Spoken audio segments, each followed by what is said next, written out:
बनाने में बहुत समय लिया। हाँ, एक एक पत्थर को उस तरीके से लगाना वहाँ भी था।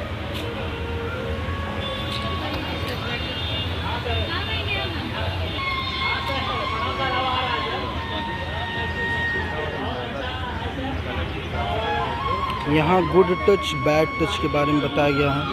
व्हाट टू डू, हमें क्या करना चाहिए। Get away quickly, say no loudly, tell trusted elders, keep telling until you get help. ठीक है, सही पर सुरक्षित संसार।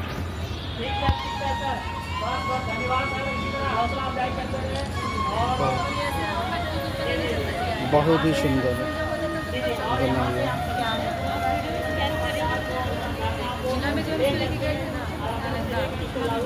मैम थोड़ा सा ब्रीफ कर दीजिए तो, इसके बारे में मतलब हल्का सा क्या है। जो मेन है वो बता दें। जी एक बस आप मुझे बता दें। यस। नहीं इसका वो माइक वाला वो मुझे पता है। वो तो पता है।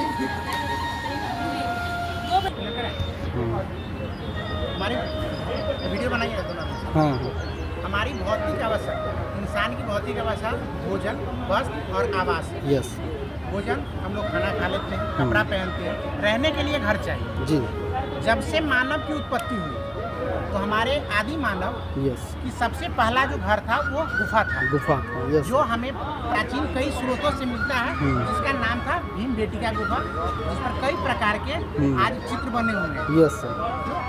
उसके बाद जब इंसान थोड़ा सा विकास किए तो उन्होंने मिट्टी, लकड़ी को एक झोपड़ी बनाए, जो एक छोटा सा साधारण सा घर हुआ।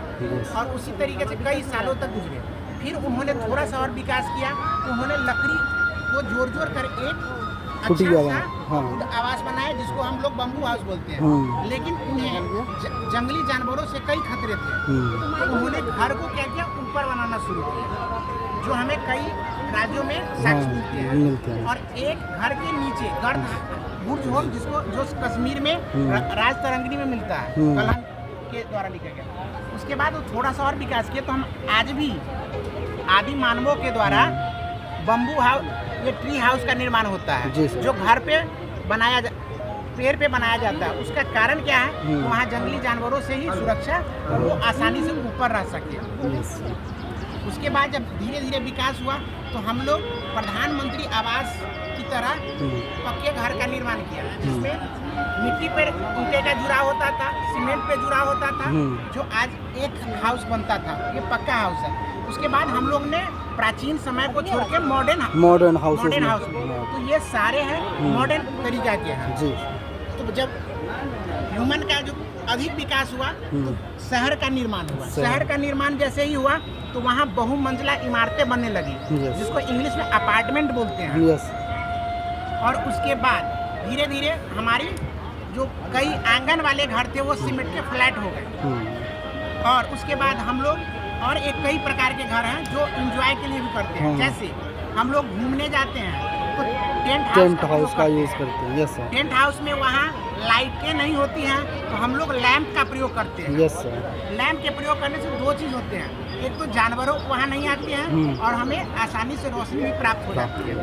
पहाड़ी एरिया में अगर हम जाते हैं जहाँ बर्फ गिरते हैं वहाँ इग्लू है। इग्लू हाँ। जैसे कई राज्य हैं जी, कश्मीर हो गया, उत्तराखंड का कुछ इलाका हो गया, हिमाचल प्रदेश हो गया, तो वहाँ हमें आज भी इग्लू जैसे घर हैं, जो अंदर से बहुत ही गर्म होती है। उसके बाद हमें केरल, पश्चिम बंगाल और डल झील, कश्मीर में अधिकतर बोट हाउस जो एंजॉय के लिए लोग जाते हैं और घूमते हैं। और बहुत सब हाउस के बाद हम लोग समुद्र में भी एक प्रकार का हाउस है, जिसको लाइट हाउस बोलते हैं, जो जहाजों को सही दिशा दिखाती है।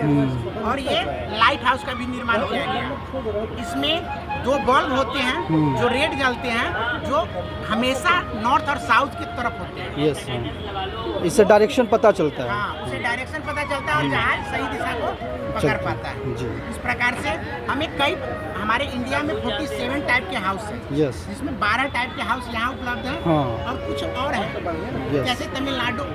एक और चीज बताएंगे जो चीज अब समाप्त हो चुकी है, आंगन आंगन वाले घर समाप्त, उसका एक ही रीजन है, आंगन वाले घर का क्या फायदा था, वहाँ बाष्पीकरण की क्रिया होती थी यस सर। जो अब नहीं होती है अब अपार्टमेंट में, जिसके कारण अभी हाँ। ग्लोबल वार्मिंग बढ़ गई बढ़ गया है, बिल्कुल और सर। उसकी जो हमारी टेम्परेचर है वो 47, 45, 43 के आसपास रहती है। अगर आंगन वाले घर ज़्यादा आरामदायक थे अपार्टमेंट से। यस सर, धन्यवाद। बिल्कुल सर। आपने बेसिक से डेवलपमेंट कैसे हुआ घरों का, एक बहुत एंशियंट टाइम से लेके मॉडर्न टाइम की चीज़ों को एक जगह समाहित किया है। काफ़ी इंटरेस्टिंग, काफ़ी रुचिकर तरीके से बताया। Thank you sir, thank you so much. आपका प्रेजेंटेशन भी काफ़ी बेहतर है।